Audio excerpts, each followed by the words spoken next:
Sud Radio, 10h midi, Valérie Expert, Média.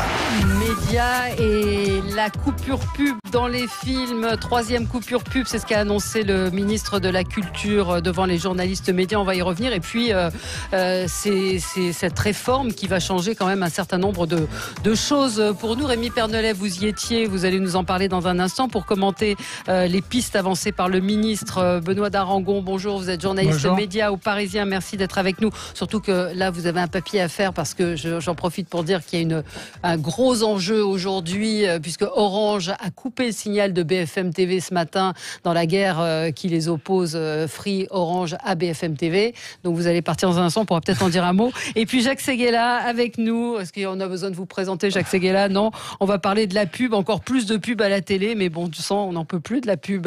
Rémi, il n'y en a pas assez, il faut qu'elle soit bonne, c'est tout.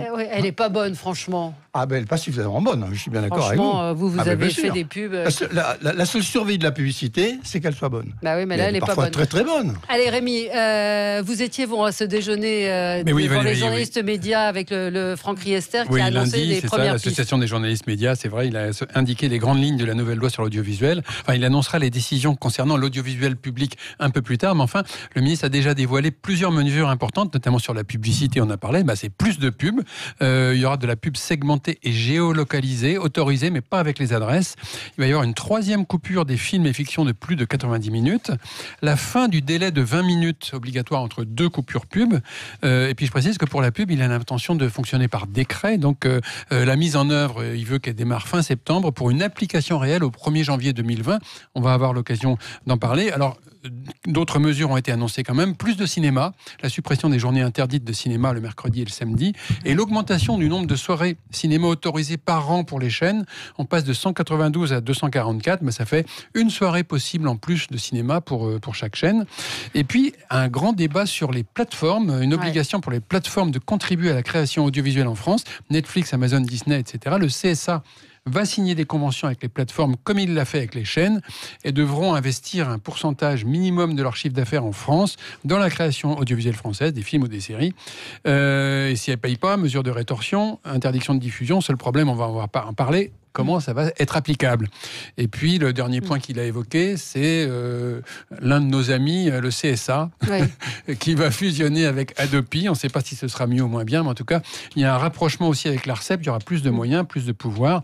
Voilà un peu les points qui ont été abordés. Et c'est vrai que ce qui a beaucoup touché les auditeurs et les téléspectateurs, c'est davantage de pub. Est-ce que c'est bien? De pub, oui. Sandra nous dit non, à la pub, elle est nulle. Souvent, chez moi, on joue à deviner. C'est une pub, pourquoi? Et on se plante souvent. La moindre des choses, ce serait de supprimer la redevance télé, nous dit Marie-Aimée. Ras-le-bol de la pub, nous dit Miss Lout. Donc voilà. C'est dans les chaînes privées. Oui. L'air est connu. Oui, quand la pub est mauvaise, elle est nulle. Voilà. Mais même quand elle est bonne, quand ça vous coupe un film pour la troisième fois. Non, ça c'est pas vrai parce que il ne faut pas arriver à la stupidité américaine qui fait que, comme tu me le disais tout à l'heure, c'est des coupures de films au milieu des... Oui, c'est ce que nous dit aussi un auditeur. Et pas l'inverse. Ouais.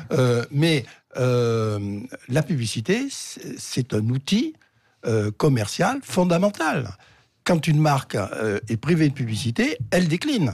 Or, on a besoin de quoi? On a besoin d'un commerce qui marche. La France est en train de repartir. On est aujourd'hui, on était les derniers de la classe en Europe, on est les premiers aujourd'hui. C'est le moment, justement, au contraire, d'investir, de faire de la publicité. Mais il faut qu'elle soit bonne, il faut qu'elle soit efficace. C'est contre la mauvaise pub qu'il faut se gendarmer. Ouais. Et puis, ce qui est assez inégal, c'est que pourquoi on prive la grande distribution de publicité. C'est le secteur qui va le plus mal en France. Il va y avoir des dizaines de milliers... Les petits commerces aussi, non? On va vous répondre aussi que... de gens au chômage. C'est eux qu'il faut aider avec la publicité. Benoît non, mais sur la troisième coupure pub, c'est vrai que ça fait beaucoup dans un film de 90 minutes. Vous vous rendez compte, un film d'1h45, ça veut dire qu'il y a une page de pub toutes les 25 minutes de film. C'est quand même beaucoup trop. On voit que les commentaires que vous avez lus, nous on a eu les mêmes au Parisien. Les Français sont totalement hostiles à cette troisième coupure pub. Bon, souvenez-vous que le CSA a autorisé une coupure pub au milieu du journal de 20h de TF1 qui n'a jamais été faite par TF1 parce que TF1 sait qu'il y a quand même un problème au niveau des spectateurs. Donc moi, la troisième coupure pub, j'attends. J'imagine que sur Titanic ou un film de 3h15, alors là, effectivement, il y aura 3 coupures pub. Sur un film assez court, une comédie d'1h40, il n'y aura pas 3 coupures pub, c'est impossible. C'est impossible. Moi, j'aurais été plus partisan de 2 coupures pub et une coupure au milieu de l'info. qui aurait été plus maligne, je crois, parce que c'est vrai que 3, et puis on peut passer à 4, et puis après on va arriver à l'Amérique. C'est là où vraiment il faut quand même avoir de la pub, mais surtout pas trop, parce que trop de pub tue la pub. Moi, je le dis depuis 40 ans. Mais quelle est la philosophie du ministre de la Culture? Pourquoi la philosophie, c'est que les chaînes TF1 et M6 notamment réclamaient cette 3e coupure pub depuis longtemps. Ils ont fait un intense lobbying là-dessus, notamment aussi sur le cinéma, sur les jours interdits de cinéma.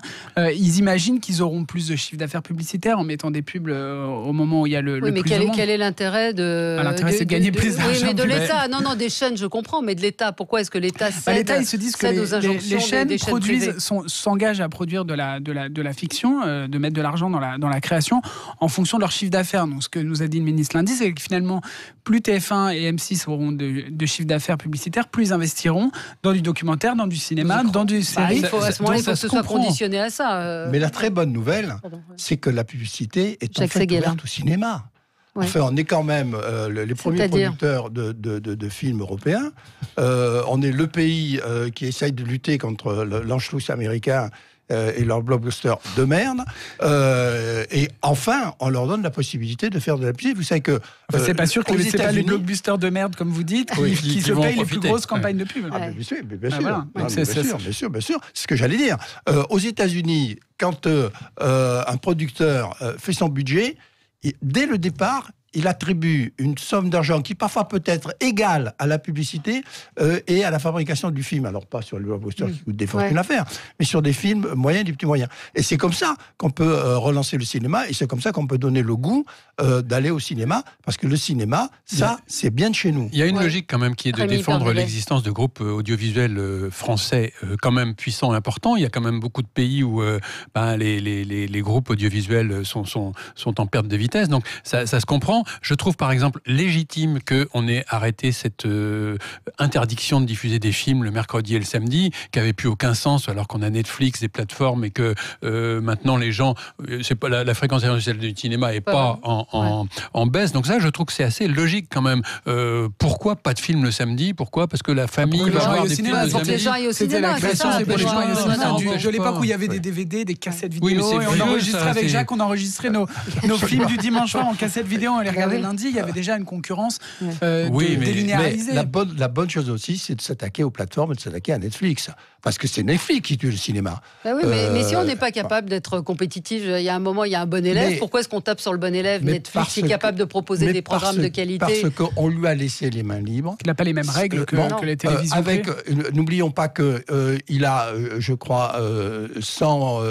je ne sais pas combien de 10 milliards ou 100 milliards de dettes, je ne sais plus, les chiffres sont astronomiques, on ne s'y reconnaît même plus. C'est énorme. Et que l'Amérique peut se permettre ça, et que l'Europe ne peut pas se permettre ça. Voilà. Et il n'y a pas de raison qu'il détourne les gens du cinéma et de la salle. Je ne sais pas si vous avez vu le dernier Tarantino. Le dernier Tarantino, dans les salles de surround, où vous êtes allongé complètement, où vous prenez l'écran dans la gueule. C'est le plus grand Tarantino de tous les temps. C'est ça qu'il faut faire revivre. Et c'est là, pour une fois, la loi aide un peu à ça. Pour un Tarantino, combien de daubes, et je reste poli. Oui, c'est comme la pub. C'est comme la pub. Tout ne peut pas être parfait, mais il faut se battre pour la meilleure. En tout cas, ce qui est sûr, c'est que dans la loi qui va être votée l'année prochaine, c'est un des points les plus essentiels, c'est forcer les plateformes américaines. On parle de Netflix, mais il y a aussi Amazon Prime, il y en a plein, il y a Disney+ qui arrive. Il y a beaucoup de plateformes qui vont arriver en 2020, et c'est les obliger à produire des séries en France, à produire des films. Ils le font déjà. Ils le font pas tous, parce que Netflix le fait un petit peu, Amazon Prime le fait beaucoup moins, et donc du coup l'idée c'est de les forcer à avoir les mêmes volumes d'investissement que ce qu'est obligé de faire TF1 ou M6, pour qu'ils se battent à armes égales. Ça va sauver le cinéma. Pourquoi ça va sauver le cinéma? Parce que c'est de la télé, Netflix ou Amazon? Non, ils vont être obligés de financer. Le fait qu'Amazon vont être obligés, que ces grands des GAFA vont être obligés de financer le cinéma, va sauver le cinéma. Parce qu'en France, on fait beaucoup de films, mais des films très moyens, parce qu'on ne donne pas les moyens suffisants de faire des bons films. Alors, les plateformes vont être obligées de signer des conventions avec la nouvelle institution, enfin le nouveau CSA, on va dire. Alors, on sait que les conventions que signe TF1, toutes les chaînes françaises qui dépendent de la puissance publique pour obtenir des réseaux, Évidemment, ils n'ont pas le choix, ils sont obligés de les signer. En revanche, là où ça va être plus compliqué, certes, Netflix et les autres vont être amenés à signer des conventions, mais... ils vont devoir s'engager à dépenser 16% de leur chiffre d'affaires publicitaire. Et même davantage, d'après ce que disait le ministre, puisque 16%, c'est la moyenne de ce qu'aujourd'hui investissent les chaînes françaises dans la fiction audiovisuelle. Le ministre explique, je trouve que c'est justifié, que ces chaînes-là ont des émissions d'information, ont beaucoup d'autres charges qui font qu'ils investissent que 16%. Netflix, ils n'ont aucune autre charge, donc ça va être peut-être 20-25%. Et donc ça va être plus que ce qu'ils font aujourd'hui. Après, on a du mal, et on en a parlé au ministre, à comprendre comment ils vont obliger Netflix. Si Netflix dit non, moi j'investis que 10% de mon chiffre d'affaires, et c'est déjà une somme énorme en France, je ne veux pas dépenser plus, on voit mal comment l'État va contraindre. Il parlait carrément de éventuellement couper l'accès aux plateformes. On voit mal comment on peut couper l'accès. Parce que c'est Canal+ a inventé ça. Canal+ a été autorisé parce qu'il finançait le cinéma. Il a d'ailleurs fait, et il continue à faire, c'est quand même la chaîne qui aide le plus le cinéma en Europe. Et ils ont respecté les quotas. Ça, je pense qu'il n'y aura pas de problème. Oui, mais comment couper Netflix ? Oui, mais comment couper le signal de Netflix à partir du moment où vous vous abonnez, vous ne dépendez pas de. On n'est pas en Chine, on ne peut pas couper Netflix comme on peut couper Google en Chine. C'est de l'incantation. Non, mais tu as des mesures de rétorsion. S'ils ne respectent pas les règles, comme on leur met des amendes. S'ils ne respectent pas les règles, on te colle une amende. Voilà. Déjà, vous savez, la grande difficulté, ça va être de connaître les véritables comptes de ces différentes chaînes, parce qu'aujourd'hui, personne ne les connaît dans le détail. Donc, quelle somme Netflix, quel est le chiffre d'affaires de Netflix et d'Amazon en France ? Pour l'instant, on n'a que des estimations. Oui, mais déjà, les impôts les connaissent, etc. Donc, il y a des façons de les connaître. Mais c'est normal que, surtout que quand on voit Netflix, 140 millions d'abonnés dans le monde, ce que ça représente, la puissance que ça représente, la puissance politique que ça représente. Que la France coupe le signal. Bon. C'est purement absurde de dire ça, non ? De la part du ministre. De dire qu'ils couperont le signal s'ils n'obéissent pas. Orange vient de le faire avec BFM. Comme ce qui se passe aujourd'hui avec BFM. C'est des moyens de simplement d'essayer d'arriver à une entente le plus simplement du monde. Mais sur la pub, on va y revenir dans un instant. Trop de pubs, c'est vraiment l'avalanche de messages également sur Internet. Trop de pubs la pub nuit gravement à la santé. On va y revenir dans un instant. C'est pas fini, vous en aurez encore plus de la pub. À tout de suite. Avec vous jusqu'à midi, 10h, 11h, les médias. 11h, on va revenir sur l'actualité, en particulier les propos de Lilian Thuram qui affirme que les Blancs se sentent supérieurs aux Noirs. Je pense que ça va vous faire réagir. On parlera également de ces parents qui se sont mobilisés en Seine-Saint-Denis pour protester contre les trafics de drogue qui sont aux portes des écoles. Bref, tous ces sujets à partir de 11h. Oui, à partir de 11h. Pour l'instant, on parle de la réforme de l'audiovisuel. Le ministre de la Culture qui a dévoilé cette semaine les grandes lignes de cette réforme. Et évidemment, ça ne va pas faire plaisir à tout le monde. Plus de publicité, une 3e coupure de publicité autorisée dans les films. Plus de films à la télévision, de films de cinéma autorisés donc à être diffusés le mercredi et le samedi. Vous savez que c'était interdit. Et puis obliger les plateformes de vidéo à la demande à financer la création française. Vous me disiez, Jacques Séguéla, pendant la coupure, qu'en fait, en France, il y avait moins de publicité proportionnellement, ou je ne sais pas si c'est Benoît qui disait ça. Oui, il y a moins de coupures. Il y a moins de coupures qu'aux États-Unis. Et que dans beaucoup de pays du monde, oui, bien sûr. Parce que d'ailleurs, on avait à ça. Et pourtant, on est le pays le plus réfractaire à la pub. Moi, mon premier livre s'appelait « Ne dites pas à ma mère que je suis dans la publicité, elle me croit pianiste dans un bordel ». Parce que quand je l'ai à Perpignan, elle était médecin à Perpignan, elle me présentait à ses copines, elle disait « Mon fils, pharmacien ». Je suis docteur en pharmacie. Je dis « Mais non, je suis publicitaire, tais-toi, je vais perdre mes copines ». Ça n'a pas bougé, mais... Pourquoi la publicité ? Posez la question simple à un annonceur. Que devient la neige lorsqu'elle fond ? Il vous répondra ? De l'eau. De l'eau. Une réponse d'annonceur. Incolore, inodore et sans saveur. Pas pour la publicité. Pour la publicité, quand la neige fond, elle devient le printemps. C'est grâce à cette magie que les produits se vendent. Alors, évidemment, ce qu'il faut critiquer, c'est la mauvaise publicité. On devrait interdire la mauvaise publicité, les virer des écrans. Mais quand elle est bonne, elle fait le commerce. Et le commerce, ça crée l'emploi. Et ça marche encore, la pub. Mais ça marche mieux que jamais. Mieux que jamais. Pensez bien que si ça ne marchait pas, les grands groupes mondiaux qui dépensent des milliards, le premier groupe, il dépense 2 milliards de publicité par an, le lessivier. Bon, pensez bien qu'ils éviteraient de dépenser 2 milliards s'ils n'avaient...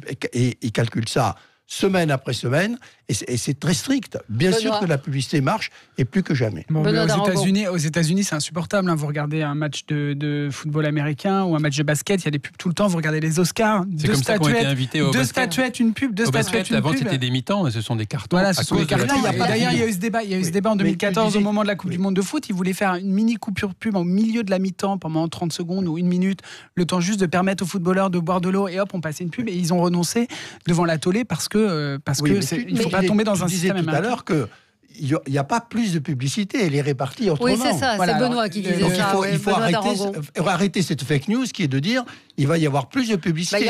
Elle sera dispatchée autrement. Il y aura plus de coupures. Quand même, dans le film, il y en aura plus. Il y aura plus de coupures, mais c'est vrai que les pauses seront peut-être un peu plus courtes parce que le ministre ne veut pas autoriser. Les 12 minutes maximum imparties à la publicité ne changeront pas. Donc c'est faux de dire qu'il y aura plus de publicité. Elle sera simplement dispatchée. Mais malgré tout, la fin du délai de 20 minutes entre chaque coupure pub peut donner une impression mécanique, notamment aux horaires de début de prime time. Je pense qu'on va avoir des plages horaires de pub plus longues à ce moment-là. Bien sûr, si on calcule sur 1 heure complète, ça ne fera pas plus de 12 minutes, mais les 12 minutes, elles vont être concentrées. Et donc, il n'y aura pas plus de... Oui, mais je vais vous dire que les auditeurs de Sud Radio qui appellent en disant « ça n'a pas commencé à 21h, mais à 21h05 », ce sera 21h10, ça commence déjà à 21h15. Elle sera là aux meilleures heures. Après, ça commence déjà à 21h15. Il n'y en aura pas plus. Raison de plus pour les publicitaires et les créatifs, moi je ne cesse de le dire chez Havas, de faire des grandes pubs, de se battre et de dire à nos annonceurs, ayez le courage d'investir dans des idées qui vous font peur, mais des idées qui sont nouvelles et qui font aimer la pub. Et la pub segmentée et géolocalisée sur les chaînes, ça va ça veut dire quoi ça exactement, la géolocalisation, Benoît Darangon ? Ça veut dire qu'en gros, aujourd'hui, le signal quand vous êtes TF1 ou M6, même les pubs que vous diffusez, ce sont les mêmes de Brest à Marseille.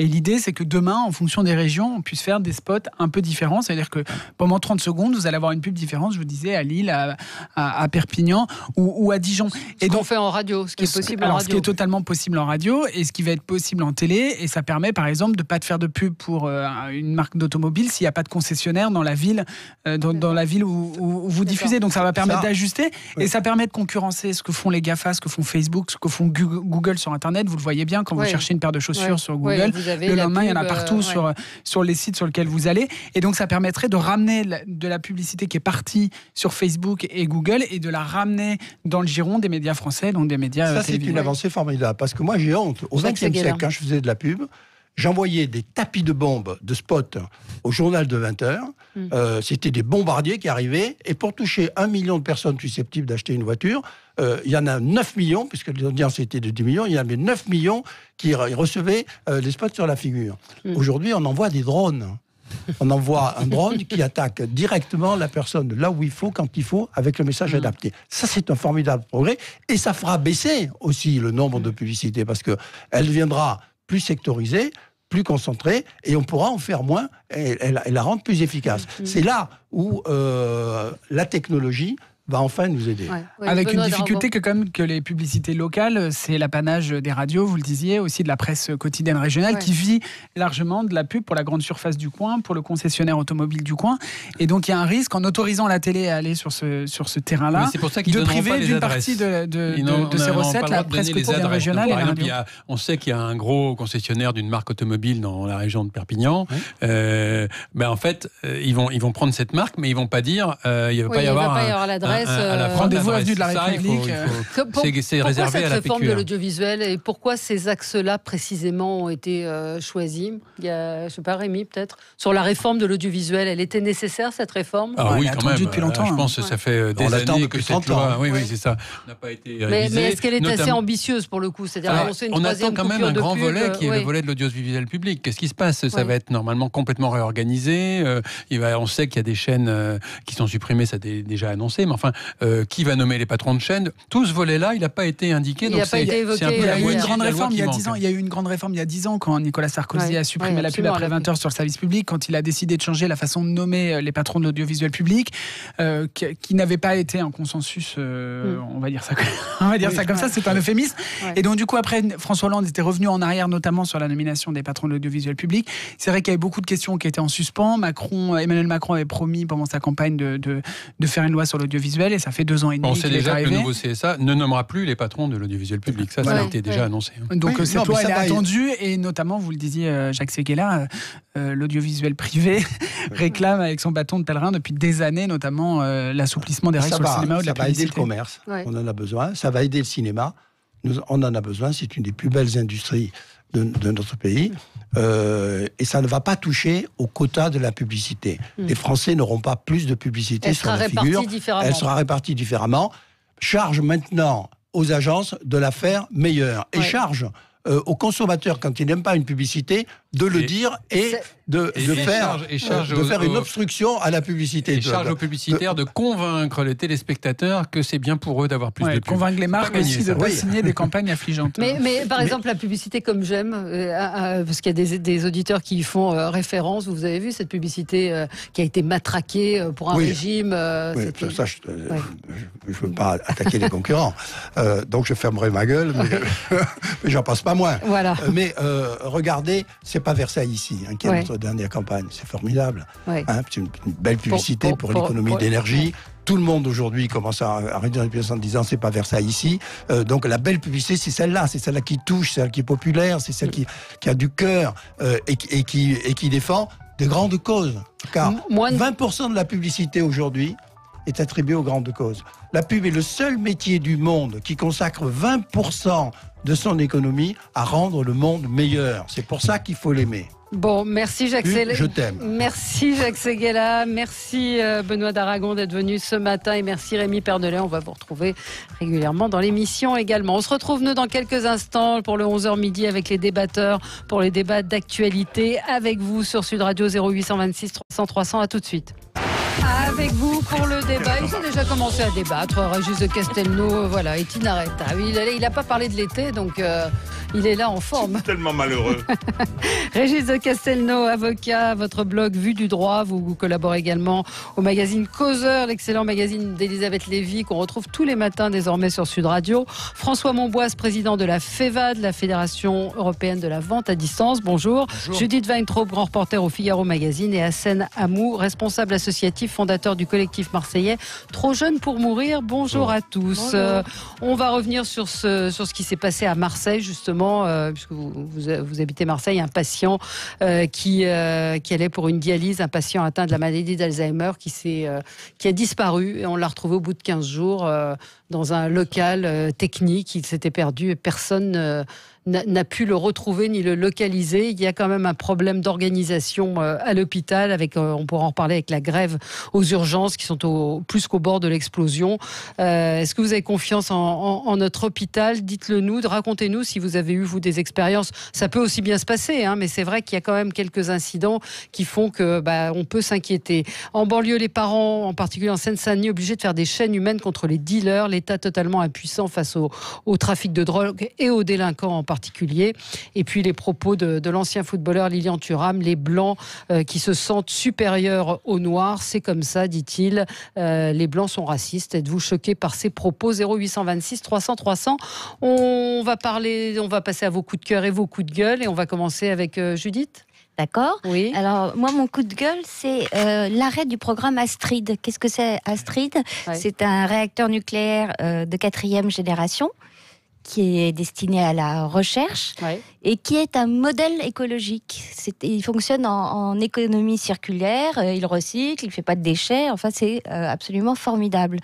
Eh bien, on a décidé de l'arrêter pour des raisons budgétaires. Je rappelle qu'en recherche, normalement, les critères budgétaires ne doivent pas être prioritaires. Si, intervenir, si. C'est l'argent dépensé, il faut savoir comment on le dépense. Mais en tout cas, c'est pas fait pour rapporter de l'argent. C'est fait pour garantir à la France une excellence dans la filière nucléaire où elle est déjà très bonne. Et je rappelle aussi que dans les scénarios du GIEC, pour lutter contre le réchauffement climatique, le recours au nucléaire est considéré comme absolument indispensable. Alors quand Emmanuel Macron pose aux champions de l'écologie et multiplie les déclarations tonitruantes sur la forêt amazonienne et le reste, mais discrètement arrête un programme comme celui-là, j'appelle ça du double langage et de la fausse écologie. Oui, François, vous êtes assez engagé sur le sujet du nucléaire. C'est scandaleux d'avoir arrêté ce projet. La bonne nouvelle, c'est que les Chinois ont dit qu'eux continuaient. Non, c'est pas une bonne nouvelle du point de vue commercial. Non, mais c'est une bonne nouvelle pour la Terre, parce qu'il y a au moins des gens qui font de la recherche. Mais effectivement, la France arrête sa place de champion mondial du nucléaire, on n'investit plus et on laisse les Chinois investir. Les EPR marchent en Chine déjà, depuis pratiquement un an. Alors, vous aussi, vous êtes un peu iconoclaste dans vos positions et votre coup de cœur, c'est une étude. De Science et Vie, oui. C'est sur la science aussi, parce que c'est un peu mon dada. Science et Vie a publié une petite vidéo, mais qui malheureusement n'a pas beaucoup d'écho. Je l'ai vu sur Twitter, où il publie les résultats d'une nouvelle étude qui prouve que l'étude Seralini de 2012 sur les OGM, personne n'a réussi à reproduire les résultats qu'il a montrés. Donc, je rappelle qu'en 2012, c'était une exclusivité Nouvel Obs. Qu'elle avait fait sa couverture. On montrait des rats avec des tumeurs effroyables en disant les OGM sont du poison, regardez ce que ça fait sur les rats. Les scientifiques, à l'époque, ont trouvé bizarre qu'ils ne puissent pas avoir accès aux données brutes de l'étude pour comprendre. Ouais. Et puis, on a refait l'étude. L'Union européenne a donné des budgets importants, la France aussi, pour refaire des études à grande échelle. Et jamais personne n'a retrouvé ces mêmes résultats. On suspecte fortement l'étude d'avoir été bidonnée. Seulement, le mal est fait. C'est-à-dire que tout le monde a en tête ces photos effroyables. Et vous dites OGM maintenant à un Français dans la rue, il dit OGM égale poison égale cancer. Et à cause de ça, vous avez des crétins qui fauchent des champs de maïs plantés par l'INRA, c'est-à-dire par des fonctionnaires du ministère de l'Agriculture pour faire de la recherche sur des maïs résistants à tel ou tel germe. Et la France s'interdit les recherches, c'est un peu comme le nucléaire, sur les semences. C'est-à-dire toutes les boîtes de semences, maintenant l'intelligence part ailleurs, aux États-Unis ou en Chine ou dans d'autres pays. On ne fait plus de recherche là-dessus. Ce qui est ridicule, on ne nourrira pas 10 milliards de gens sans OGM. Mais là, vous ne convaincrez pas, c'est un peu comme pour les vaccins, vous ne convaincrez pas les gens qui sont convaincus. La petite vidéo de Science et Vie d'une scientifique qui est toute désolée, qui dit cette étude, personne n'en parle, et tout le monde a en tête ces images effroyables. Je ne suis pas trop d'accord. Régis, parlez bien dans le micro. Oui, je ne suis pas trop d'accord avec ce diagnostic final. Parce que l'étude Seralini, le charlatanisme est apparu tout de suite. C'est-à-dire qu'il a été dans toutes les revues, à comité de lecture, comme on dit. Moi, toutes ces questions sont d'ailleurs passionnantes. Et j'ai vu, y compris comment ça s'était passé, le rôle de Corinne Lepage, etc. Plus personne ne la prend au sérieux, cette étude, et je pense depuis longtemps. En revanche, l'appréhension vis-à-vis, un peu pensée magique, vis-à-vis des OGM, je suis d'accord avec vous, regardez ce qui se passe sur le riz doré, qui est une vraie tragédie. On fait mourir des gens, on les laisse avoir le handicap de la perte de la vue parce que y a une espèce de croyance qui a été construite. Je pense que le mal fait par José Bové est plus important que celui fait par Seralini. Oui, mais c'est la même chose. C'est dire les OGM sont mauvais, donc aller faucher un petit matin des champs OGM, c'est bien. La justice est très très clémente avec les faucheurs dits volontaires, et c'est pas bien. Un mot ? Oui, d'ailleurs, je voulais signaler qu'il y avait un appel de scientifiques qui a été lancé. Non, c'est pas Nofec Science, c'est un autre groupement qui a été lancé à l'Union européenne pour qu'elle assouplisse sa législation, parce qu'elle aussi est très anti-OGM. Et cet appel souligne notamment le fait que non seulement certains OGM, je dis bien pas tous, certains OGM ne sont pas toxiques pour la santé, mais c'est ce qu'on fait de plus écologique, parce que ça permet d'économiser l'eau et de ne pas utiliser de pesticides. Exactement. Alors oui, il y a toutes ces contradictions qu'on voit bien d'ailleurs avec le réchauffement climatique, c'est-à-dire qu'on est contre le réchauffement climatique, on vénère Greta Thunberg, mais on est contre le nucléaire. Donc, mais ça, on est confronté à ça. Et là, c'est la pensée religieuse. Votre coup de gueule ou coup de cœur? On me dit féminicide, donc je sais pas. Les deux, parce que le débat sur les violences faites aux femmes est extrêmement important, essentiel. Essentiel. On ne va pas revenir ici dans le détail. Je trouve que le terme féminicide passant dans le langage courant, ce serait une bonne chose. Mais le problème qui est en train de se passer, j'ai vu passer un tweet hier tout à fait ridicule en disant c'est honteux de ce féminisme victimaire et un petit peu ignorant, c'est honteux parce que dans le code il y a homicide. Et il n'y a pas féminicide, ce qui empêche de le condamner plus gravement, plus sévèrement. Laissez le droit tranquille. Homicide, ça veut dire homo. Ça veut dire humain. On a supprimé justement le infanticide, etc.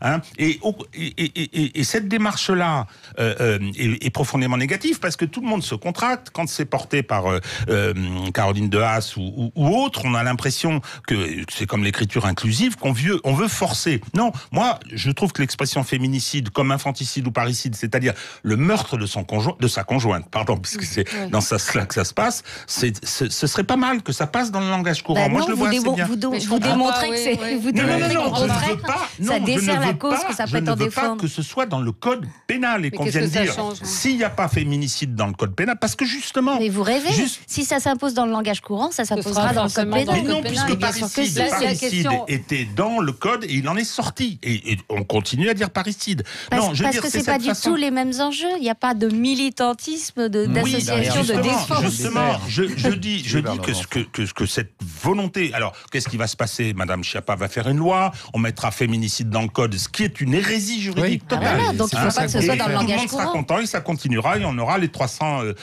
morts par an, les 300 femmes massacrées, comme récemment, là, sous les yeux des voisins. Non, je trouve que... Moi, j'en ai un peu assez de cette façon de se dire, allez, une nouvelle loi pénale et tous les problèmes seront réglés. C'est insupportable. Je suis pas contre le terme féminicide, je voulais dire, mais je veux pas qu'on le mette dans le code. Oui, moi, le constat, c'est qu'aujourd'hui, on est passé à autre chose, qu'il y a 2 jours, on ne parlait que des violences faites aux femmes, et que les animateurs avec leur machin, les ministres avec leur badge, etc., avec le numéro de téléphone, voilà, c'est passé. Maintenant, mais ça, on tourne. C'est le monde médiatique où tous les projecteurs vont à un endroit et ensuite vers un autre endroit. C'est...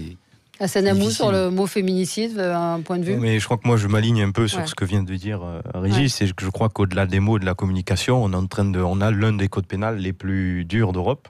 Et on le complexifie à chaque fois. À chaque fois qu'il y a quelque chose, c'est devenu à la mode, on modifie, alors que les lois existent. C'est de l'affichage, il faut faire quelque chose, exactement. Donc on rajoute, on empile des choses. Alors que toutes les associations féministes ou qui défendent justement ces causes-là et qu'on doit tous défendre, aujourd'hui, s'alignent à dire qu'il faut des moyens, qu'il faut des réponses concrètes. Est-ce que vous avez entendu Luc Frémillot, qui est l'ancien procureur de Douai, qui a l'air d'un type absolument formidable. Il vient de partir à la retraite, je crois. C'est pour ça qu'il peut parler. Oui, c'est pour ça qu'il peut parler et écrire. C'est un spécialiste des violences faites aux femmes du sujet. Et lui, tout simplement, il dit qu'il ne faut pas de place supplémentaire pour les femmes parce que les femmes doivent rester à la maison. C'est les hommes violents qui doivent partir. Oui, mais Marlène Schiappa lui a répondu qu'elle avait un problème avec le fait d'héberger un homme violent. Sauf que comme si c'était un cadeau. Lui répond et ça vous gêne pas que des femmes partent que des femmes avec des enfants soient obligées de partir.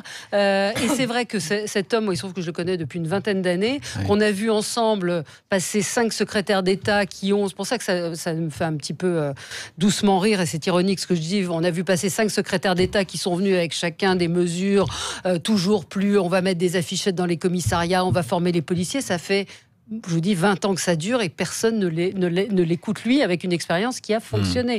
Bref. Et ce qu'il dit aussi, c'est qu'il faut des sanctions contre les magistrats et contre les policiers qui ne font pas leur boulot. Il faut des enquêtes administratives internes et il faut des sanctions. Non. Allez, le coup de gueule d'Hassen. C'est plutôt un coup de cœur parce que pour une fois, voilà, moi je trouve que la question mérite d'être posée et c'est la question de la légalisation du cannabis contrôlé avec une proposition de loi qui a été faite par le député François-Michel Lambert du groupe Liberté et Territoire à l'Assemblée nationale, qui je trouve tombe bien compte tenu de l'évolution des trafics dans les quartiers, compte tenu de la non-maîtrise de l'étendue de ces réseaux qui gagnent de plus en plus de terrain, et moi je le vois chaque jour.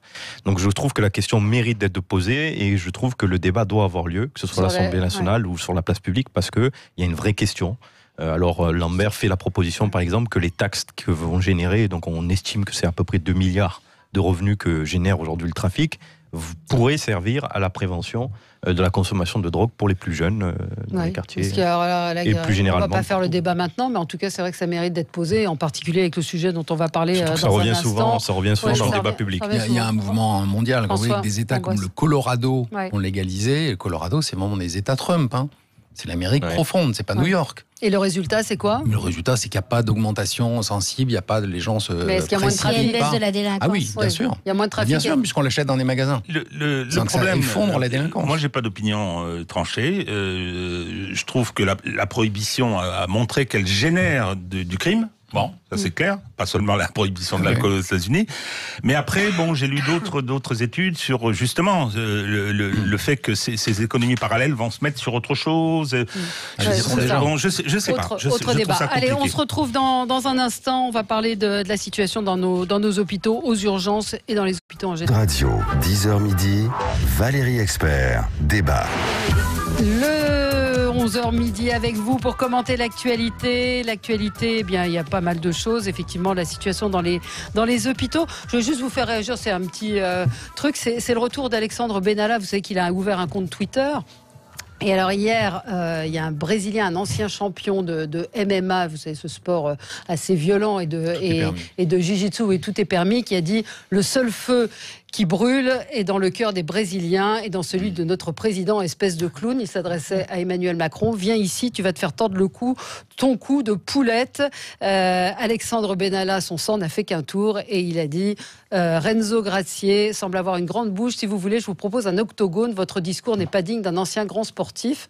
Et donc un octogone, c'est un combat dans une cage fermée. Où tous les coups sont permis. C'est ça qui caractérise le MMA. Non, mais moi, il a aussi tweeté son soutien à Cédric Villani, Benalla. Ah, d'accord. Ça vous fait réagir, ça on est vraiment dans la rubrique fait divers, mais c'est drôle, quoi. Bah oui. Moi, drôle ou pas ? Ou pathétique ? Gardez-moi de mes amis, mes ennemis, je m'en charge. C'est lamentable, quoi. Je veux dire, du point de vue de Macron, je sais pas ce qu'il en a pensé quand il a vu passer ça, mais tais-toi, Benalla. Aussi, rase un peu les murs, t'es tranquille, t'es resté 8 jours en prison, on s'est précipité pour te libérer, t'as 30 inculpations mises en examen au derrière. Sois modeste. Ouais. Hassen ? Moi, j'ai pas de grandes idées sur ce que vient de tweeter Benalla. Franchement, voilà, c'est d'un niveau, voilà. Enfin, je pense que.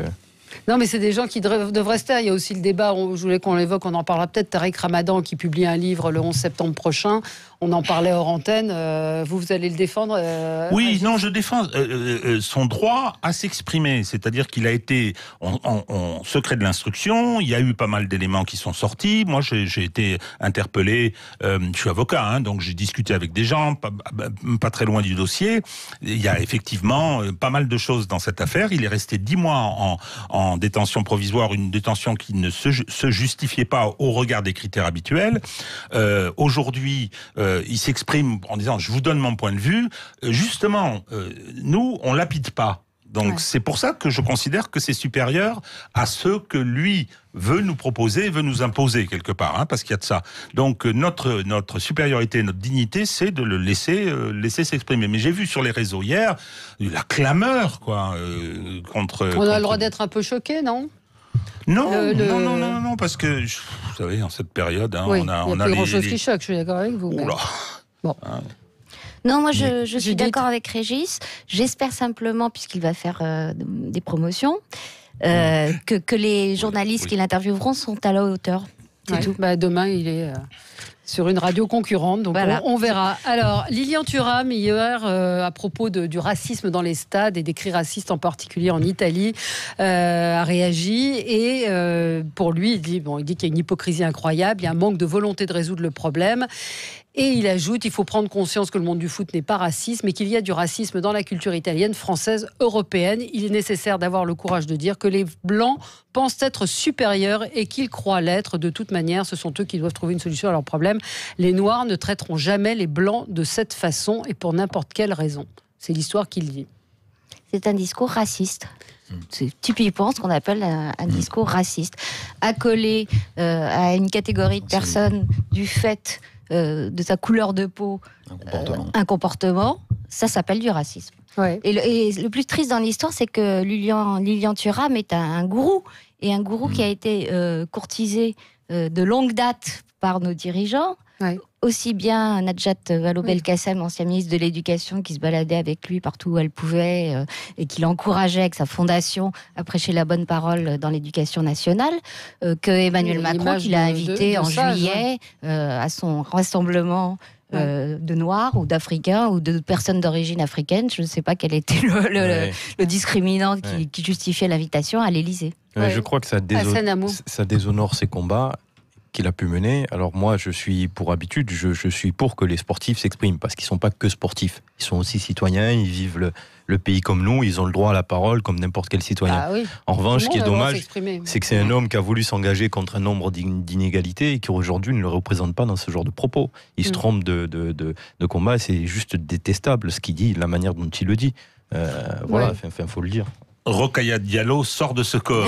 Donc, oui, c'est un peu ça. 0826 300 310, tout ce que vous en pensez. Est-ce que vous êtes choqué? Bien comme footeux, et puis, comme je ne peux pas. Mais il n'y a pas énormément il n'y a pas eu tellement de réactions depuis hier sur ces propos. C'est aussi ça qui m'interpelle. C'est-à-dire que imaginez l'inverse. Non, mais imaginez l'inverse. Ou imaginez qu'il l'ait dit différemment. Ça montre la pénétration des idées qu'on appelle décolonial indigéniste. Moi, j'ai fait, excusez-moi de faire l'autopromotion, j'ai fait une enquête sur ça, sur la pénétration de ce courant de pensée dans l'enseignement supérieur, et je me suis aperçue que dans les facs, mais encore pire, dans les grandes écoles qui forment l'élite de la nation, ces gens-là avaient pignon sur rue, et que vraiment c'était délétère pour ce qu'il est convenu d'appeler le vivre ensemble, qui est tout simplement la cohésion de la nation française.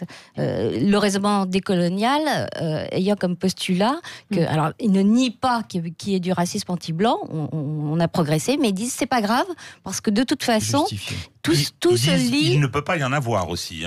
Ça, c'est les plus cons. Mais quand même, il y en a qui sont très intelligents et ils sont conscients de l'impossibilité de nier les faits, mais ils expliquent que c'est pas grave et de toute façon, c'est pas comparable, déjà quantitativement, et ensuite parce que la minorité a toujours raison face à la majorité. Dans un pays où on est majoritairement blanc, c'est forcément les minorités qui ont raison. On est oppressif. Mais c'est lui qui se porte effectivement comme antiraciste, c'est ça qui est quand même paradoxal, et qui a des propos d'un racisme absolu.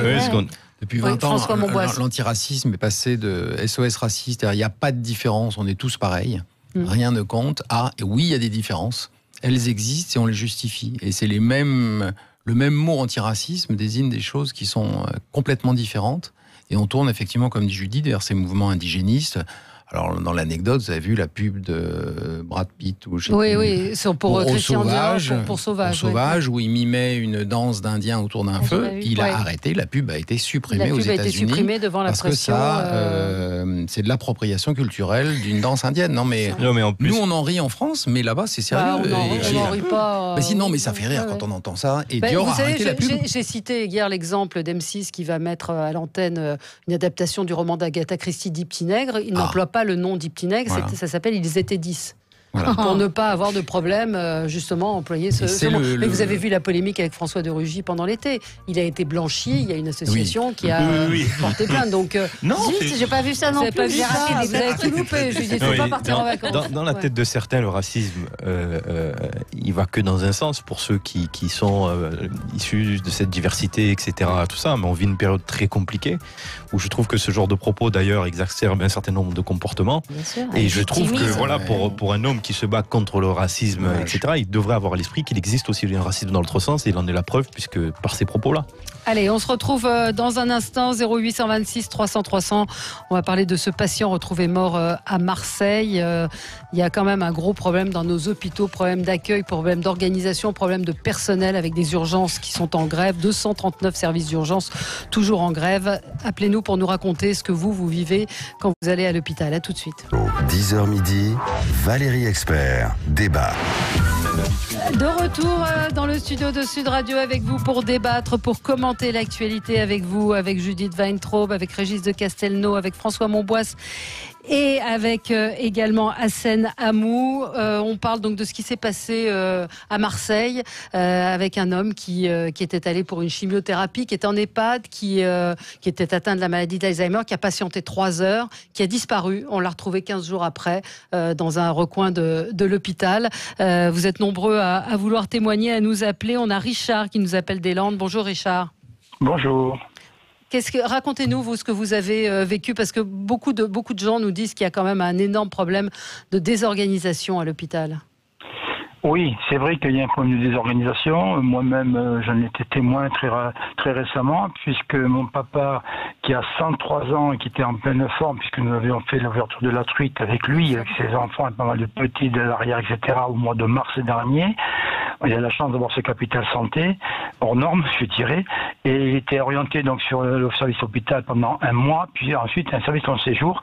Et là, j'ai vu papa qui levait l'ancre, qui était prostré, et donc j'ai décidé de le rapatrier chez moi. Donc on a mis les moyens avec mon ami avec qui je vis pour l'accueillir à la maison.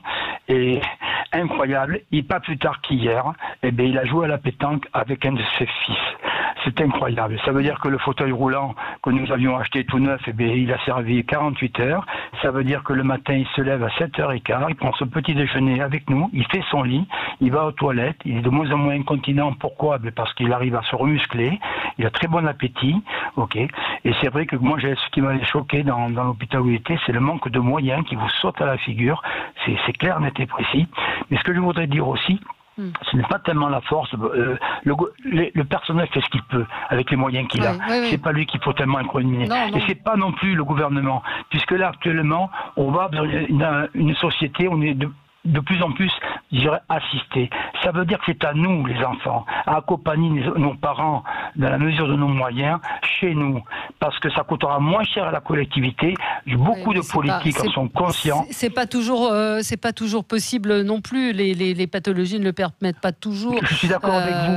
Je suis d'accord avec vous. Dans la mesure où là, il y a trop de médicalisés derrière, il y a de soins médicaux, etc. Je suis d'accord, l'hôpital est nécessaire. Nous ne sommes pas des techniciens, nous ne sommes pas des professionnels du médical.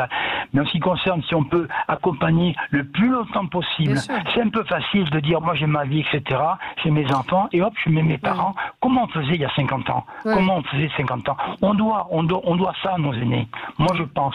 Et moi, chez mon papa, jamais je n'aurais imaginé, jamais, il y a une semaine, il y a 10 jours, parce qu'on l'a récupéré qu'il y a 10 jours, mardi en 8, je n'aurais jamais imaginé, j'aurais été capable, et j'aurais même pensé pouvoir l'aider dans ses besoins naturels. Ok, il va à la selle et je l'ai fait, et c'est arrivé, mais avec un naturel, avec une légèreté, mais sans aucun souci. Merci. Alors j'étais incapable de. Voilà. Merci beaucoup, Richard, de votre témoignage. Évidemment, quand on peut, quand on est là, formidable. Mais c'est pas toujours le cas. Et quand on a affaire à l'hôpital, Miguel nous dit on se rétablit plus vite dans son cadre familial. Ça n'a rien à voir avec les urgences et l'hôpital. C'est vrai que ce sont deux. C'est précisément pour ça qu'on développe l'ambulatoire. Bien sûr. Il y a 50 ans. 60 ans, on vivait moins vieux aussi. C'est-à-dire qu'il y a cet allongement de l'espérance de vie que, personnellement, je ressens comme un progrès. Le monsieur de 103 ans qui joue à la pétanque, c'est magnifique. Je signe. Le pacte faustien. Non, simplement, effectivement, on est confronté assez brutalement à quelque chose de nouveau. Ce qui n'empêche pas la question des moyens de la santé. Rapport de l'OMS, on était premier en 1997, on est 27e maintenant, notre système de santé, qui était un exemple pour le monde entier. Donc, parce qu'on a transformé l'hôpital en entreprise, c'est ce que dénoncent les médecins, c'est ce que dénoncent la plupart des médecins. On leur a demandé d'être des économistes de la santé, d'avoir une économie. Il n'y a plus l'organisation qui était là avant. Non. Plus de monde. Il y a eu plusieurs choses. Il y a eu ça aussi. D'abord, il y a eu les 35 heures. Ensuite, il y a eu pendant très longtemps exactement le contraire de ce que vous dites, c'est-à-dire une totale opacité sur les coûts à l'hôpital public par rapport au privé. On était capable de donner le prix d'une ablation de l'appendice, appendectomie dans le privé. Dans le public, c'était impossible. Et quand on a compris, quand on a réussi, il y a eu des notes internes qui ne sortaient pas d'ailleurs du ministère de la Santé, qui évaluaient ce coût. C'était très très très supérieur. L'hôpital public coûtait beaucoup plus cher. Donc c'est le contraire de la rationalisation. C'est le bordel administratif et aucune économie. Mais c'est pas ce que dit le professeur Grimaldi, qui était à la Pitié et qui raconte et qui dénonce avec un certain système. Oui, mais qui raconte qu'aujourd'hui ils sont obligés d'avoir des fonctions administratives qu'ils n'avaient pas avant. c'est ça, c'est dans ce sens-là que ça... La contrainte n'empêche pas la gabegie. Non, mais justement, c'est bien le problème, non? Non, la contrainte n'empêche pas la gabegie. Ça veut dire que quand vous dites aux gens, vous aviez 100 €, maintenant vous en aurez 50, démerdez-vous, ça ne veut pas dire qu'ils vont le faire bien. Il continue à y avoir des postes. Non, mais en plus, ils ont moins de temps.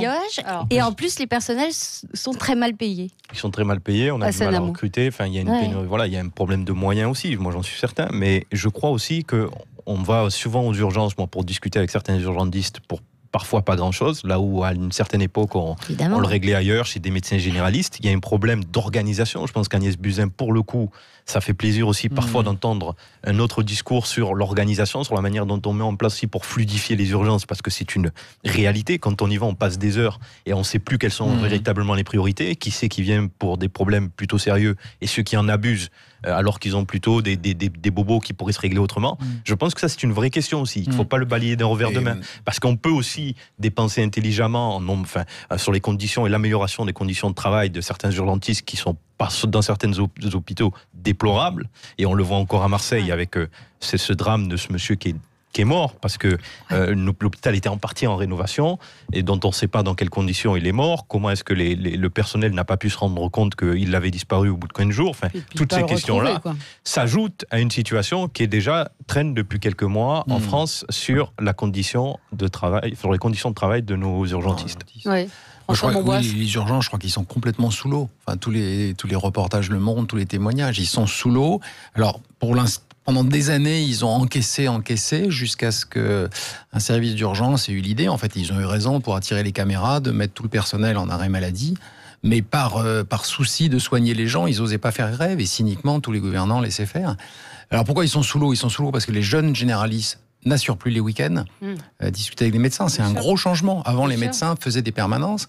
Aujourd'hui, vous avez une urgence, entre guillemets, avec votre bébé... un samedi matin, le généraliste ne répond pas, il est sur répondeur, donc vous êtes paniqué, vous allez à l'hôpital. Donc ils ont un monde fou, ils sont pas beaucoup plus, ils ont une désorganisation, oui, mais je crois que c'est surtout qu'ils manquent de moyens. Et ça, avec les personnes, comme les violences faites aux femmes, on découvre pas le problème aujourd'hui, c'est-à-dire que tout s'est aggravé, toutes ces situations se sont aggravées. L'hôpital, ça fait combien de temps que les médecins tirent la sonnette d'alarme, ça fait combien de temps que ces désorganisations existent, ça date pas d'aujourd'hui. Et le fait qu'il y ait des cliniques privées à côté fait que l'hôpital ramasse les gens les plus pauvres, les plus en mauvaise santé aussi. C'est ça qui se passe. Les gens qui ont de l'argent, ils vont en clinique. Je suis vraiment profane, j'ai la chance d'avoir une santé assez robuste, je me casse tout, mais donc je vais en orthopédie, j'ai une carte de fidélité, mais pour le reste, hélas non, pas complètement. Non, ce que je veux dire, c'est que moi j'ai connu un monde, je suis pas en train de dire que c'était mieux avant, où il y avait des médecins, il y avait SOS médecins, qui est arrivé, il y avait des médecins, des généralistes partout, et je me rappelle très bien que tous mes copains qui voulaient faire médecine, il y avait un numerus clausus, etc. Et maintenant j'ai voulu envisager des petites choses qu'à l'âge que j'ai seront probablement nécessaires, et je suis tombé sur un homme charmant, un médecin tchèque, et puis une praticienne polonaise, etc. Et je m'aperçois que on a un vrai déficit dans ce domaine. Et je parle pas seulement des généralistes, c'est les spécialités. Si vous habitez Rouen, pour avoir un rendez-vous avec un ophtalmo dans le coin, c'est 3 ans. Donc on a le temps de pas voir grand-chose. Donc je me demande si, je raconte ça pour dire, effectivement, si vous n'avez pas de médecin, si vous pouvez pas consulter rapidement, vous allez aux urgences. Ça, et donc il y a une hypertrophie de la demande aux urgences, mais il y a tout un tas de décisions qui ont été prises et dont on paye aujourd'hui les conséquences. Je pense le nombre de médecins. On faisait le calcul suivant. On avait tant de médecins par habitant, donc c'est trop, il faut qu'il y en ait moins. Sauf qu'aujourd'hui, on se retrouve avec une vraie pénurie. C'est alors, comme ça va des prêtres, changer, d'ailleurs, qui viennent d'Afrique désormais. Et qui est aggravé par le vieillissement. Qui est aggravé, comme vous avez dit, par le vieillissement de la population. Qu'est-ce qu'on fait concrètement ? Il faut lâcher le numerus clausus que vient faire le gouvernement. Ça y est, c'est ce qui vient d'être fait. Mais ça va prendre... Mais là, aujourd'hui, pour éviter, alors c'est évidemment, on ne va pas prendre cet exemple dramatique pour en faire une généralité, mais c'est quand même le signe d'un dysfonctionnement de l'accueil à l'hôpital aujourd'hui, dans les urgences, avec tous ces services qui sont aujourd'hui en grève et qui disent qu'ils n'y arrivent plus. Non, ils ne s'en sortent pas. Non. Mais j'ai peur que ça soit plus une question de nombre de personnel que des organisations. Oui. Je pense que c'est un ensemble, c'est les deux. C'est les deux. Il y a véritablement l'hôpital public est en crise. Les urgences en étant le symptôme. Cette histoire, effectivement, le gars disparaît. Comment est-ce qu'il a été accueilli à ce moment-là? Savait-on quels étaient ses problèmes neurologiques? Ensuite, moi je veux bien qu'il ait disparu, mais comment c'est possible, quoi? Je veux dire, un hôpital, il y a des couloirs, enfin des caves, ça se Mais là, si fouille c'est un hôpital qui est en travaux, j'imagine que c'est... Si l'aile n'était pas occupée, on n'y va pas forcément. Après, Ouais. quand on cherche, je ne sais pas comment est-ce que ça se passe, quoi. Ouais, compliqué. On va se retrouver dans un instant. On va revenir sur ce que vous évoquiez, la légalisation du cannabis. Est-ce que c'est la solution? En tout cas, ces parents obligés de faire des chaînes humaines contre les dealers. Situation tout à fait invraisemblable. On attend vos réactions 0826 300 300. Valérie Expert, débat. Avec vous jusqu'à midi, vous retrouverez ensuite André Berkoff. Nous débattons, nous commentons l'actualité. L'actualité sont ses parents qui depuis, ils l'avaient déjà fait à la fin de l'année dernière et là depuis la rentrée, les parents d'élèves qui forment une chaîne humaine devant des écoles d'un quartier de Saint-Denis pour les protéger symboliquement des dealers, puisqu'en mai dernier, des dealers s'étaient introduits dans la cour d'un établissement de la ville. La drogue a même été découverte par les policiers. Une délégation a été reçue par le préfet hier. Je doute que ça change grand-chose, mais on voit en tout cas l'impuissance de l'État face à ces situations. Donc vous évoquiez le trafic de drogue tout à l'heure et la légalisation du cannabis. C'est ce qui fait dans ces territoires, bon là dans le cas de cette chaîne humaine, c'est que les dealers se servaient d'école comme base de repli. Quand la police arrivait, visiblement, ils pénétraient l'école, ils semaient la terreur. On a eu le même cas, nous, à Marseille, où des dealers se battaient ou avaient des comportements dangereux à proximité d'une école maternelle. Donc c'est toujours pareil. Dans ces zones-là, aujourd'hui, on y accumule du retard. On a expliqué que ça coûtait trop d'argent en faisant une confusion sur les chiffres. On disait ça coûte 100 milliards, comme ça on se débarrasse de la question et c'est réglé. Alors que les quartiers, c'est pas 100 milliards. On n'a jamais investi d'argent sur l'humain. Et moi, j'ai été partisan d'ailleurs durant l'été, c'est ce que j'ai proposé, un retour du système des grands frères en améliorant ce système-là avec un système des grandes sœurs et des grands frères. Mais la légalisation du cannabis, c'est un débat qui mérite d'être posé au vu de ce qui s'y passe. Aujourd'hui, un nombre de quartiers sont totalement livrés à eux-mêmes jusqu'à ce que les habitants sont condamnés à s'organiser entre eux, à former une chaîne humaine pour protéger une école. Mais où on est ? Enfin, je veux dire, là, est-ce quand même. qu'on passera pas à la cocaïne, à l'héroïne? Enfin, c'est la question un peu bateau, mais c'est toujours le risque. Il y aura d'autres trafics. Qu'est-ce qu'on fait? On laisse perdurer l'anarchie parce qu'on contrôle plus rien dans ces cités. Alors moi, je pense que le débat doit avoir lieu et comme le disait tout à l'heure Régis, je crois que ça permettra à d'autres personnes aussi de se penser sérieusement sur le sujet et de savoir quelles vont être les conséquences, par exemple, d'une légalisation partielle ou totale ou contrôlée. Je trouve que le débat maintenant mérite d'être posé. Puisqu'on sait très bien qu'aujourd'hui, dans un certain nombre de cités, ce sont les réseaux qui organisent la vie de ces cités. Moi, je peux vous dire que dans certains quartiers de Marseille, juste Valérie, pour aller dans le sens de ce que je dis, ils organisent des matchs de foot. C'est ça les symboles aujourd'hui dans les quartiers. Du social. Ils font du social. Et c'est des tenues sportives qu'on leur offre, c'est des PlayStation, c'est un tas d'autres cadeaux. Et c'est ça l'exemple que certains minots ont des grands. C'est-à-dire ce sont eux qui font le social dans les cités, c'est eux le service public, c'est eux l'État, et on n'a plus de prise. Donc si on continue comme ça, c'est l'anarchie, on ne se posera plus aucune question parce qu'on n'y accédera plus. Moi j'ai une question, est-ce qu'il n'y a pas une volonté politique? Non, un défaut de volonté politique. On laisse faire parce qu'il y a une économie parallèle comme ça qui permet de faire croûter les gens. Et d'être tranquille. Et on est tranquille. Et on est ça tranquille. Marche plus, ça, hein. Je sais pas, hein. Ça a été fait dans les années 80-90. On se dit, bon, après tout, je veux dire, il y a un peu les barbus, un peu les dealers, et puis le truc se tient à peu près. Les policiers sont aux marges. Il y a de temps en temps, vous voyez bien que les populations n'en peuvent plus et mais ne veulent sûr, plus de ça. clair. Quand on mais voit évidemment. ce qui s'est passé la semaine dernière, le HLM, dont on a déplacé les habitants parce que les dealers occupaient le HLM plutôt que d'évacuer les dealers, on marche sur la tête. Attendez, c'est une très vieille histoire. Moi, j'ai un souvenir. J'étais l'avocat à l'époque, en 1981, de Robert Rue, qui avait fait une manifestation devant l'appartement d'une famille de dealers. Non, ça j'étais aussi l'avocat du bulldozer. C'était Vitry. Lui, c'était Champigny. Pas Champigny, c'était... Pardon, non, c'est dans le 95. Dans le 80, oui, dans le 95. Montigny-les-Cormeilles, voilà. Et donc, c'est à cette occasion que je l'ai connu. Il avait fait une manifestation. C'était il y avait déjà une certaine effervescence dans la population, etc. C'était en 1981. Vous vous rendez compte? Mais le problème est Stéphane Peu, qui est député communiste de Saint-Denis, a aussi manifesté pour, si je me rappelle bien, l'expulsion d'une famille de dealers avérés dont Acartier n'arrivait pas à se débarrasser. Est-ce que vous avez vu à Avion qu'on a dans une tour qui est complètement gangrenée par les dealers, par la délinquance, on a les familles d'honnêtes gens, on les a sortis de là pour les reloger ailleurs. Voilà, c'est ce que je viens de dire. Arnaud est en ligne avec nous, bonjour. Bonjour Valérie, bonjour à tous vos invités. Bonjour. Alors, qu'est-ce que vous vouliez nous dire sur ce sujet ? Eh bien écoutez, j'ai presque plus grand-chose à vous dire, parce que je crois que tous vos invités ont dit ce que j'avais à dire, en fait. Mais vous avez quoi comme expérience ? Moi, de la drogue, aucune.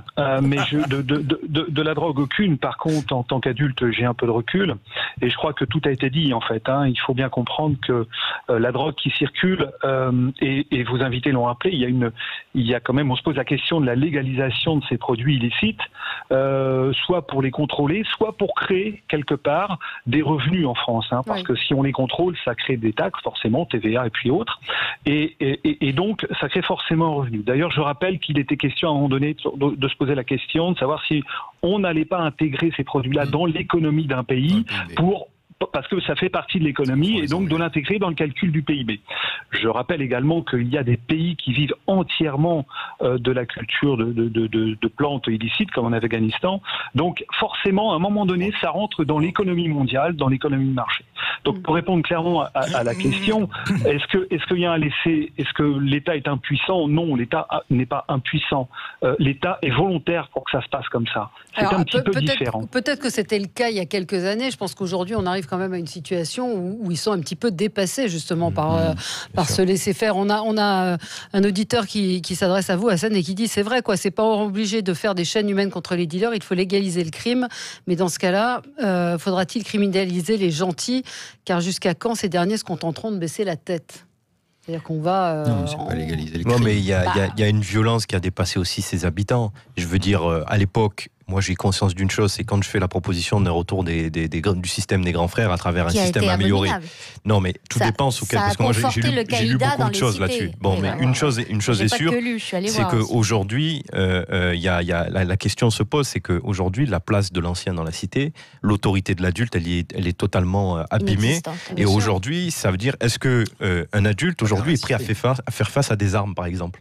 Est-ce qu'on ne se met pas en danger en allant face au trafic de drogue ? Parce que c'est ça qui... Aujourd'hui, c'est plus la question, on ne prend plus le petit par l'oreille, on lui dit, allez, maintenant ça suffit, etc. Ça n'existe plus dans les cités. Aujourd'hui, l'autorité de l'adulte, elle est totalement inexistante. Et dans les familles aussi. Pourquoi moi, je ne suis pas pour qu'on condamne une famille pour lequel il y aurait un jeune qui soit dealer ? Parce que moi, je dis toujours la même chose. Dans le parcours de vie d'un certain nombre de nos jeunes, parfois, c'est la rencontre avec un adulte, avec un œil bienveillant, avec quelqu'un qui va lui donner, qui change le destin d'une personne. Moi, j'étais dans une cité, on est à peu près 5000 dans la cité, j'avais le centre social, j'avais des adultes qui venaient de l'extérieur. C'est peut-être ça aussi qui fait le produit de ce que je suis aujourd'hui. Et si on ne donne pas cette possibilité-là, cette chance de leur faire côtoyer un autre environnement, alors on ne peut rien espérer, on aura des générations perdues dans le trafic, dans des repères qui ne sont pas les bons. Judith ? Oui, moi, il faut se garder de généraliser. Il y a des adultes formidables, il y a des familles défaillantes. Bien sûr. Et même complices. Puisque le trafic de l'ado ou du jeune les nourrit et leur permet de vivre et de vivre mieux qu'avec les autres revenus dont ils disposent. Tout ça doit être examiné au cas par cas. C'est pour ça que moi, je suis pour la suspension des allocations familiales aux parents d'enfants en état de délinquance récidiviste. On va aggraver la précarité, de ces personnes-là, et on va les enfermer un peu plus, on va les marginaliser un peu plus. Oui, ça c'est l'argument qui avait été opposé à Julien Drey, c'est une réalité. Qui avait été non, parce que c'est pas fait. Alors vous pouvez pas, pouvez pas parler des conséquences d'une mesure qui n'est pas appliquée. Je me projette. Je me projette en allant dans votre idée, dans votre monde. Mais c'est pas fait. Donc, est-ce que la précarité, de toute façon, même si on ne retire pas les allocations familiales, ça changera rien à la situation. Imaginons on va déjà. aller encore plus dans la délinquance. Moi, je trouve qu'avec ce genre de propos, on construit rien. Oui. Parce qu'on abandonne totalement sur un plein. Moi, je vais vous expliquer. Dans certains quartiers, on a mutualisé les moyens des centres sociaux pour, par exemple, 6000 personnes dans 2 quartiers. On a fait un centre social par raison économique. Ben, avec ça, on construit. C'est-à-dire quand je dis on va marginaliser, c'est que ces gens-là, de toute façon, ne méritent pas c'est pas comme ça qu'on va régler le problème. Je pense qu'il y a une prise en charge plus profonde, plus en amont à prendre. On a un peu dévié le sujet. Aujourd'hui, on a dévié, ça en fait partie, mais aujourd'hui, on a une situation qui est que dans certains quartiers, la police ne peut plus aller, ou en tout cas peut aller, mais n'intervient pas parce que pour X raisons, c'est-à-dire qu'on ne peut pas les interpeller. Je ne sais pas si vous avez vu ce reportage. Depuis 20 ans, hein. Oui, quand je dis aujourd'hui, mais c'est ces parents qui aujourd'hui, c'était par rapport à la situation d'aujourd'hui, font une chaîne humaine. La police de Qu'est-ce qu'on répond? Qu'est-ce qu'on fait de ces dealers? Je crois que c'est Quotidien qui est allé faire un reportage où on voyait les différents, quand les flics arrivent, il y a des guetteurs, les flics se prennent des... Non mais la police de proximité, ça a été une erreur sous Nicolas Sarkozy qui a voulu en supprimer. Moi je trouve que c'était une bêtise parce que ça donnait au moins une cartographie aux autorités, ça permettait de connaître un peu plus l'environnement, les personnes qui faisaient justement les petites mains, certains de la famille, qui c'est qui est dans la famille allait à l'école, qui allait pouvoir donner l'information, et c'est comme ça qu'on décantait des situations. Aujourd'hui on a des fonctionnaires qui arrivent sur des territoires qu'ils ne connaissent pas. Donc ils vont réagir sur le moment, dès qu'ils s'en vont, le trafic se réinstalle. Ouais. Mais quelle réponse Qu'est-ce qu'il y avait aussi comme problème, rappelez-vous, avec ces policiers qui connaissaient très bien le terrain, parce qu'en général ils habitaient ou ils habitaient pas loin, c'est qu'il y avait des mesures de rétorsion, ils étaient en danger précisément parce qu'on les connaissait et qu'ils étaient dans le coin. C'est pour ça aussi qu'on a arrêté quelle réponse concrète aujourd'hui le préfet peut apporter à ces familles qui s'inquiètent de la situation à Saint-Denis? Aucune. Par exemple.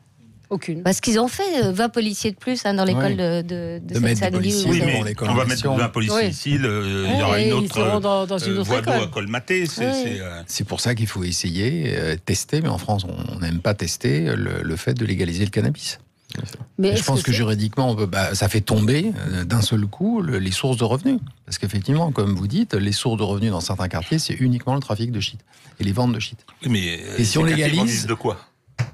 Ça c'est la bonne question. S'ils vont vivre comme les autres quartiers, ça va prendre du temps, mais il y aura, on cessera d'avoir cette mainmise des dealers dans le quartier. Mais il faut l'essayer. Il faut prendre un maire qui a envie de le faire, ou des maires qui ont envie de le faire, et l'essayer au moins. Bon, merci à tous les quatre. À suivre André Berkoff. Il reçoit Nadir Kaya.